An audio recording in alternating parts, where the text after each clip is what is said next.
When I think about 2026, one of my hopes and goals is that I hope that we are teaching a more accurate and comprehensive history in the classroom to very young children, beginning at a young age.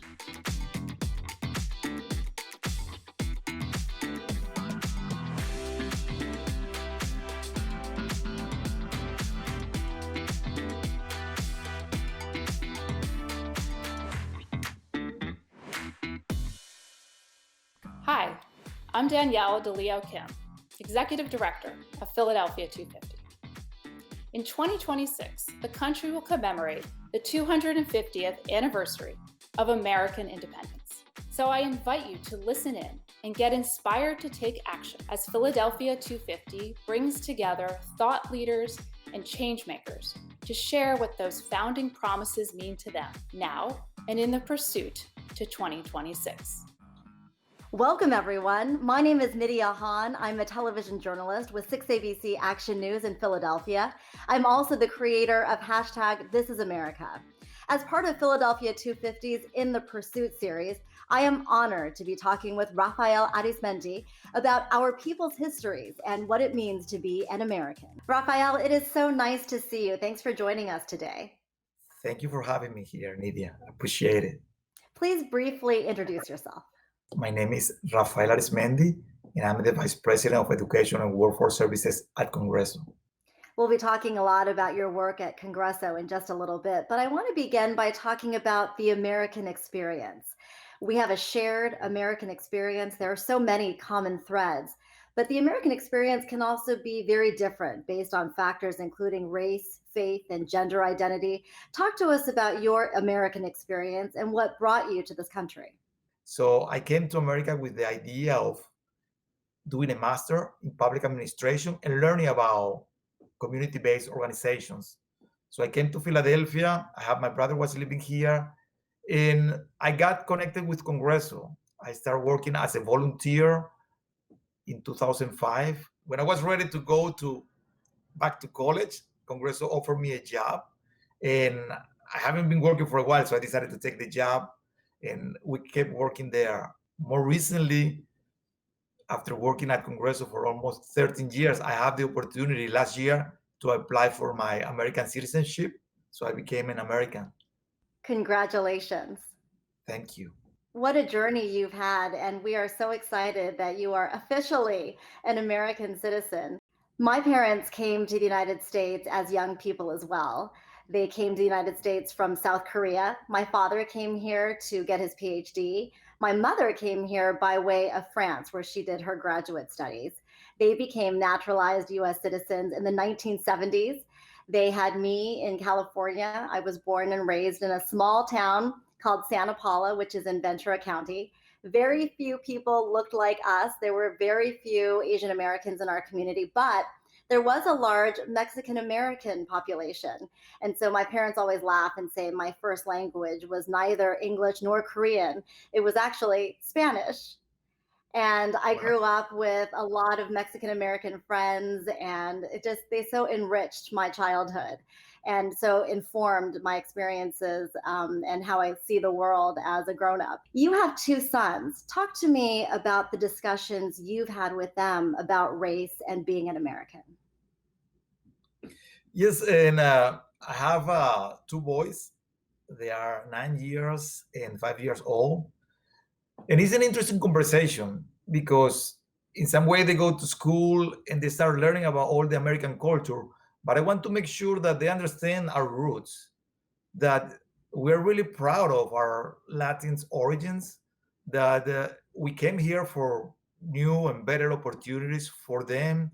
But we want to instill that kind of sense that, yes, we are Latinos, we have those heritage, we have family. The grandmom lives in Venezuela, the granddad also lives in Venezuela, and I want them to be connected. So we talk about the importance of keeping our language, our culture, and I think that in general we give them that kind of sense that diversity is good, that's what makes this country unique, and that we have to be open, that we may look a little bit different, but we are all the same, we have the same value, and we are people, and that's what makes us stronger here in America. My parents used to always say that you cannot know who you are as an American unless you know your heritage. And I'm so glad that you are teaching your sons about their Latino heritage too. I do think that's so important and such a beautiful thing. And it reminds me too of my childhood and pushing back on my parents a little bit. While I was proud to be a Korean American, I also really wanted to fit in. And so, since there weren't a lot of Asian Americans in my school and in our neighborhood, there were times where, I remember coming home one day and saying to my mom, when am I going to be blonde like everyone else? And so I know that there are those challenges, but I think the work is definitely worth doing. So I'm glad you're doing it. I'm going to keep doing it too. I was born and raised in the United States. You came here as a young person. Talk about some of the issues and challenges you faced since coming to this country. Yes, I feel fortunate. I think that I before coming here, I have lived in the UK and I live in Peru, so I was a little bit used to getting into new country and learning about the culture, and I really enjoy that experience. I think that some of the, I could say, the bigger struggle that I believe that people faces when you are an immigrant is leaving part of your families, your friends, and your culture behind.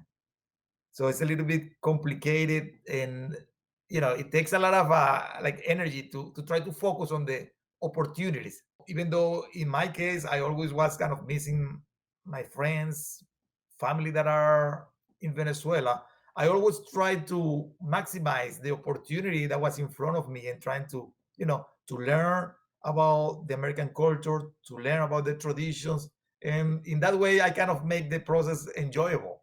It's interesting. I was born and raised in America, yet I feel that I still struggle to be seen as American as everyone else. That is a very common Asian American experience where we feel that we are seen as forever foreigners.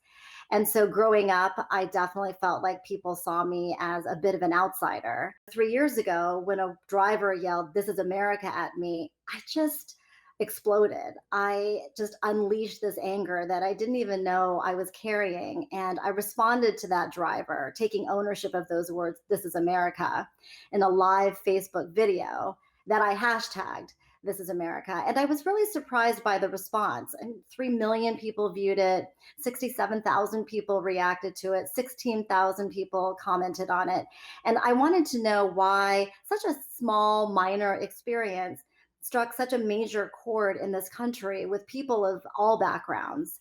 And I was also interested to understand why there were people who didn't seem to agree with or like my "This is America" message. And so we decided to talk to some of those people, find some of those people who commented on Facebook, and then produce a docu-series that we hashtagged "This is America," looking at race and racism and the American experience.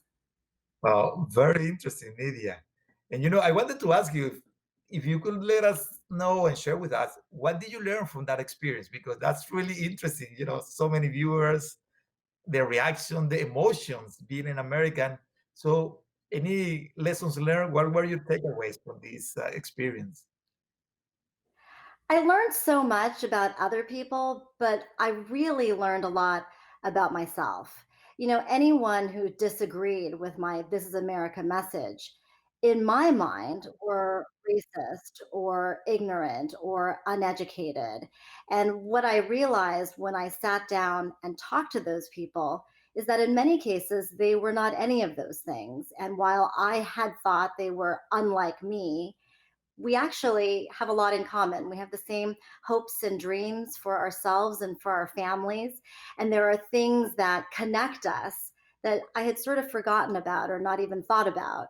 And, as an investigative journalist, I'm a trained listener and I'm trained to be objective and unbiased. And what I realized is that I need to bring those things to my personal life, and I need to make sure that I am approaching people with genuine curiosity. And I am really trying to understand what might be behind someone's different ideas and attitudes. And only then can we really move in, come together. And when we find what we have in common, it's easier to then open up a space to dialogue about our differences. I said in this TEDx talk, to crack open connection, we have to talk with people, not at them. And to really find common ground, we have to dare to step out of our common echo chambers. And all of this is work, right? It's easier to just go on social media and clap back, or it's easier just not to say anything at all and not to respond. But I think what I learned from This Is America is that we really have to get our hands dirty and do the work. I have seen some of your PSA, then I think that it's very important to understand that the diversity make us stronger.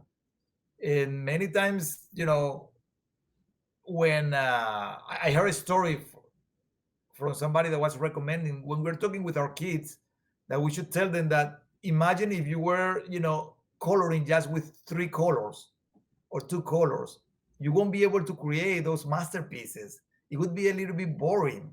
Then you get the concept that the diversity is what creates the beauty. And I think that that's kind of aligned with what you're saying in the message. And I really appreciate all the work that you're doing, not just for your community, for Philadelphia, but for as a country. I think that is a conversation that we all have to realize. And sometimes we may have those biases that are internal, but we have to start, putting out there that what really makes us strong is that kind of diversity, the different perspective, and that all of that could coexist and make a stronger city and country. Thank you. And you do so much incredible work through Congresso. Can you tell us about what you do?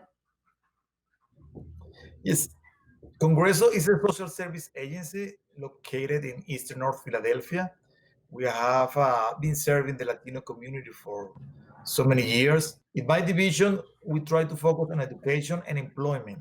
We have three departments. We work with out of school time. We also have adult education programs and workforce initiative. Through this program, we try to support our community so they can go and hopefully complete their high school education and then enroll into college, or for their parents or community members that are a little bit older, they can get the skills that they need in order to get a job that is appropriate and right for them. Talk about some of the systemic issues that prevent or make it more difficult for people in your community to achieve the American dream. Yes, I could say that in general, you know, education is always an issue, a barrier. We have a lot of like dropout rate in the community in general. For example, when we talk about education, we would love to see that every kid have a good school to go to where they can really learn and they are motivated and ready to join college. Some of them graduate, but they may not be quite ready to join, a university, a college, and that is a shame because they have a lot of potential. So we're working to, to support the schools so they can be exposed to the news opportunities, so that they can feel comfortable and to help them to navigate. Sometimes mom and dad hasn't gone to college, they don't have the experience, they were immigrants, they're always working. So we try to facilitate the process and explain them that yes, you have to pay, but yes, there are scholarships, there are loans, there are different ways how you can finance your education. And that's the work that we're doing in our community. Can you share with us one or two of your favorite success stories? I know you've helped thousands of people. Yes, we have a student. She was attending one of the schools in our community, and she joined our art school program in the ninth grade. So she stayed with us. She did some kind of summer work ready, where we do some kind of employment opportunities. When she was kind of thinking about where to go, we supported her, and she decided to apply for Villanova University. That's a little bit, sometimes they don't know much about those nice, strong universities that are in our area. She went to the university, she did some kind of internship at Congreso, and after 4 years, she was already graduated, and now she's back in the community. She's the first, member in her family to graduate from this prestigious university. That's a great story. They become a role model in the family, in their community, and hopefully inspire more people because we can share our new students. Hey, we have students that have gone to Villanova. We have a student that have done this. We have a student with the same barriers and they made it. So you can also make it if you really want to do it. I love how it isn't just about them and that it's really about the community and creating these building blocks for the good of all. It's just beautiful. I believe that, Congreso will continue to be a beacon of hope for our community. I hope that in 2026 we will see many of our students, our graduating seniors, applying for the university, not just in our city, but maybe in Boston, in other Washington D.C., and looking for all these opportunities that are available for them. When I think about history in this country, I also think we have a lot of work to do in our schools and classrooms and textbooks. I know when I was growing up, I didn't learn about Asian American history. I didn't learn about Black history. I really feel that, the textbooks as I knew them were written through one very specific white lens. And when I talk to teachers and administrators today, I'm understanding that that is in some cases, unfortunately, still true. And so, for instance, I didn't know about the Chinese Exclusion Act, which forbid people from coming from China becoming naturalized US citizens. And eventually, there were laws in place that prevented anyone of Asian descent from becoming a naturalized US citizen. And then a number of states enacted what were called alien land laws that prevented Asians from leasing or owning land in this country. And those were a way to sort of keep them from thriving economically. And it's just fascinating to me that all of this was new information to me as an adult because they were not in our textbooks.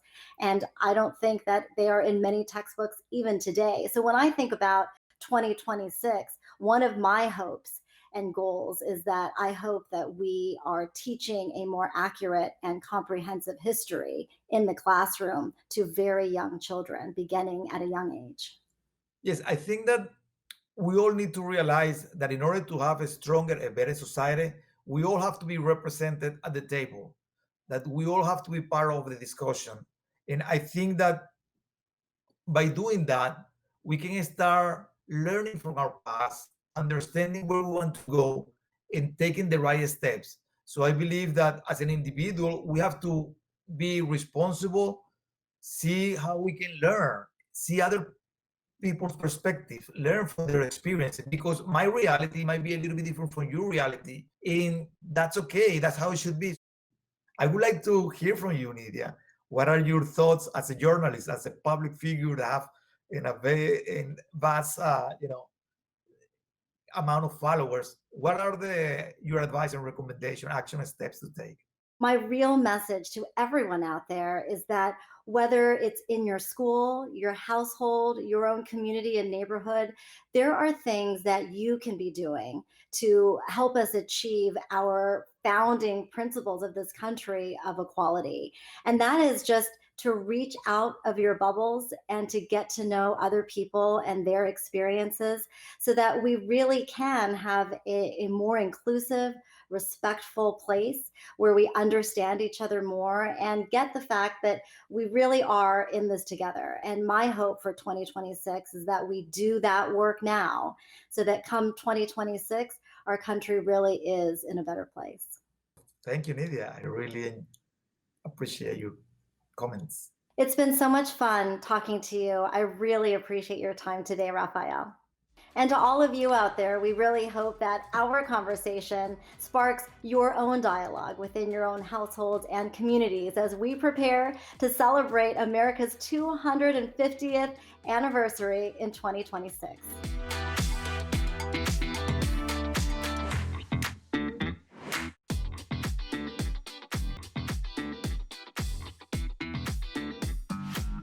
In 2026, I imagine that Philadelphia high schools look like the Comcast Technology Center.